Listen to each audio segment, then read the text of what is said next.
আমি খবর পাচ্ছি এখানে বহু চিহ্নিত সন্ত্রাসী যারা 17 বছর আওয়ামী লীগের জনপ্রতিনিধিদের ছায়ায় লালিত পালিত হয়েছেন, তারা রাতারাতি রং বদল করে, ঢোল বদল করে বিএনপি সাজার পায়তারা করছেন।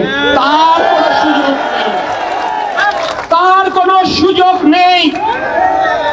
আমরা আপনাদেরকে চিনি, আমার দলের নেতা কর্মীরাও চেনে, কিন্তু অতি আবেগে পড়েও যদি আমার দলের কোন স্তরের নেতা কর্মী নিজের শরীরের গা গরম ভাবটি বাড়াবার জন্য, নিজের দল ভারী করবার জন্য তাদেরকে আড়ালে আড্ডাকে নিয়ে যাবার ঘরবার চেষ্টা করেন, আমরা তার বিরুদ্ধে কঠোর সাংগঠনিক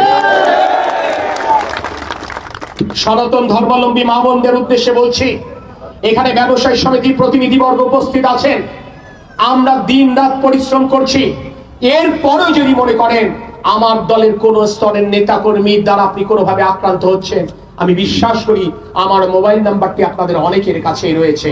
না থাকলে আমার নাম্বার পাওয়া খুব কঠিন কোনো কাজ নিয়ে আমি একটি নাম্বারই ব্যবহার করি। মেহেরবানি করে আপনারা আপনাদের পরিচয় গোপন করেও আমার কাছে আপনাদের তথ্যটি পৌঁছে দিতে পারবেন। আমি দায়িত্ব নিয়ে বলছি, তারেক রহমান আমাকে যে দায়িত্ব দিয়েছে, আমি সর্বোচ্চ সততার সাথে যশোরের মানুষ আমার কাছে আমানত স্বরূপ আমি তাদের নিরাপত্তা নিশ্চিত করতে আমার সর্বোচ্চ দিয়ে, আমার সর্বশক্তি দিয়ে আমি লড়াই করবো ইনশাআল্লাহ। শেখ হাসিনার পতনের পর যদি আমার দলের কোনো নেতা কর্মী ভেবে থাকেন আওয়ামী লীগ 17 বছরে যেভাবে রামনগর ইউনিয়ন কিংবা রাজারহাট কিংবা যশোর চালিয়েছে, আমরা হয়তোবা সেই সুযোগটা ফিরে পেতে যাচ্ছি, আপনারা ভুল করছেন। আওয়ামী লীগকে দেখে রাজনীতি শেখবার কোনো প্রয়োজন নেই। ছাত্রলীগ, যুবলীগ, স্বেচ্ছাসেবক লীগকে দেখে রাজনীতি শেখবার কোনো সুযোগ নেই। রাজনীতি শিখতে হবে শহীদ রাষ্ট্রপতি জিয়াউর রহমানের জীবন দর্শন থেকে। রাজনীতি শিখতে হবে দেশনেত্রী বেগম খালেদা জিয়ার রাজনীতি থেকে। রাজনীতি শিখতে হবে দেশনায়ক তারেক রহমান এবং আমাদের প্রয়াত অভিভাবক তরিকুল ইসলামের রাজনীতি শেখে। যেই রাজনীতি মানুষের জন্য, যেই রাজনীতি সাধারণ মানুষের জন্য, যেই সাধারণ মানুষের মধ্যে আমরা কোনো পার্থক্য করি না। আমরা দেখি না মানুষকে উপকার করবার সময় কে বিএনপি আর কে আওয়ামী লীগ, কে হিন্দু আর কে মুসলমান, কারণ আমরা মানুষে মানুষে ভেদাভেদ করি না। আমাদের নেত্রী দেশনেত্রী বেগম খালেদা জিয়া জাতীয় সংসদে দাঁড়িয়ে বলেছেন, এইখানে কোনো সংখ্যালঘু এবং সংখ্যাগুরু নেই। এই বাংলাদেশে কোনো হিন্দু, বৌদ্ধ, খ্রিস্টানের মধ্যে কোনো পার্থক্য নেই। এই বাংলাদেশে কোনো পাহাড়ি বাঙালি উপজাতির মধ্যে কোনো পার্থক্য নেই। 55,598 বর্গ মাইলে আমরা যে বা যারা জন্মগ্রহণ করেছি, যে বা যারা বসবাস করি, তাদের একটি পরিচয়, আমরা বাংলাদেশী।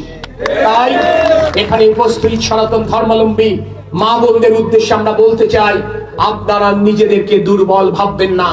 মনে রাখবেন, আপনাদের সন্তান হিসেবে আমরা আপনাদের পাশে আছি, আপনাদের ভাই হিসেবে আমরা পাশে আছি। এই যশোরে কোন দুষ্কৃতিকারীর সাহস হবে না আপনাদের গায়ে একটি ফুলের টোকাটো ফেলার।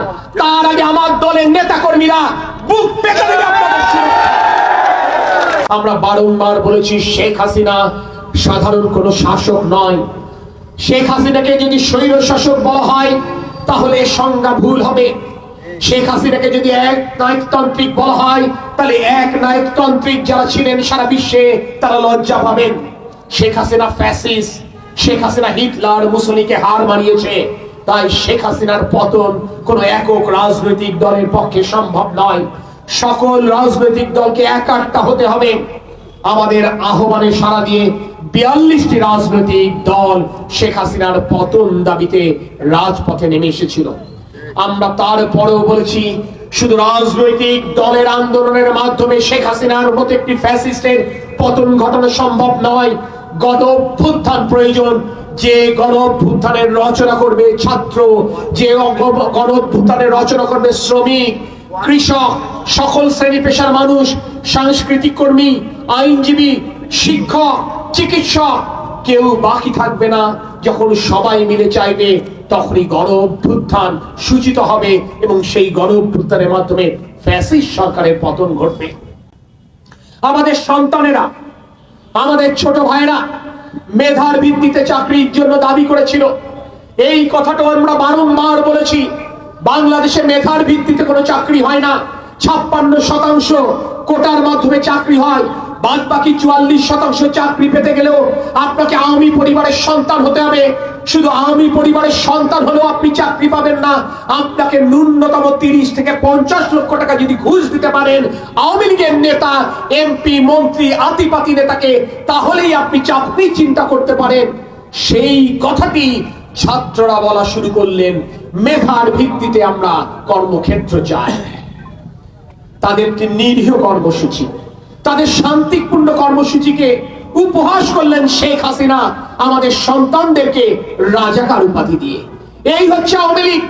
যাকে তারা পছন্দ করবে না তাকে কথায় কথায় তারা রাজাকার বলে, অথচ নির্লজ্জের মতো রাজাকারের সাথে মেয়ের বিয়ে দেয় তাদের আত্মীয়তা। অর্থাৎ আপনি আওয়ামী লীগ করলে রাজাকার মুক্তিযোদ্ধা হয়ে যায়, আর আওয়ামী লীগ না করলে মুক্তিযোদ্ধা রাজাকার হয়ে যায়।